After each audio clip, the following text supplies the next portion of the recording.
ڈٹے ہوئے ہیں، جہاں کھڑے ہیں وہیں پر کھڑے ہیں۔ کیوں کھڑے ہیں؟ ان کا موقف جو ہے وہ اصولی ہے۔ جس عہدے پہ وہ فائز تھے اس کی جو ذمہ داریاں تھیں وہ سر انجام دی ہیں۔ یہ کوئی جرم نہیں ہے، یہ خدمت ہے ملک کی۔ شفاف سیاست کی ہے انہوں نے، آج تک ان پہ کوئی کرپشن کا داغ نہیں۔ چاہتے ہیں آپ کے سیکیورٹی چیکس ہوتے ہیں، آپ کا ایکوپمنٹ بھی سیکیورٹی چیک ہوتی ہے۔ ایکوپمنٹ نہ بھی ہو، اگر آپ لوگ کورٹ میں صرف بیٹھے ہوں تو اس سے آٹومیٹکلی ایک ٹرانسپیرنسی اور ایک شفافیت پورے سسٹم کو، پوری ٹرائل کو مل جاتی ہے۔ تو ہمیں امید ہے کہ جج صاحب اس پر بھی نظر ڈالیں گے اور اس کو کنسیڈر کریں گے۔ اس کے علاوہ میں اپنے والد سے متعلق کچھ بات کرنا چاہتی ہوں۔ وہ ماشاءاللہ ان کی صحت بالکل ٹھیک ہے، وہ ڈٹے ہوئے ہیں، جہاں کھڑے ہیں وہیں پر کھڑے ہیں۔ ان کا کیوں کھڑے ہیں؟ ان کا موقف جو ہے وہ اصولی ہے۔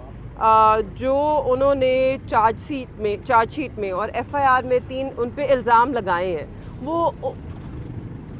انہوں نے وہ کیے ہی نہیں ہیں۔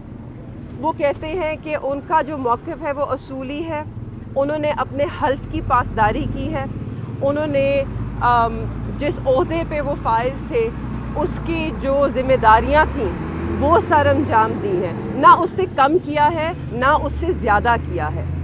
جس کے لیے ان کو لوگوں نے الیکٹ کر بھیجا، منتخب کیا حلقے والوں نے، اور پھر اسمبلی بھیجا، اور پھر جو ان کی جماعت نے انہیں جس قابل سمجھا اور جو عہدہ دیا ان کے مطابق انہوں نے اپنا کردار ادا کیا ہے، نہ اس سے کم کیا ہے نہ اس سے زیادہ کیا ہے۔ اور یہ کوئی جرم نہیں ہے، یہ خدمت ہے ملک کی۔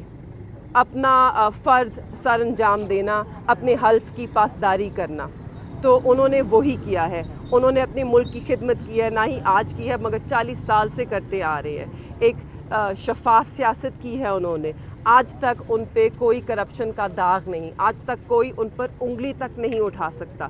تو 40 سال سے ایک آدمی نے ایک شفاف طریقے سے، ایک شخص نے ایک شفاف طریقے سے سیاست کی۔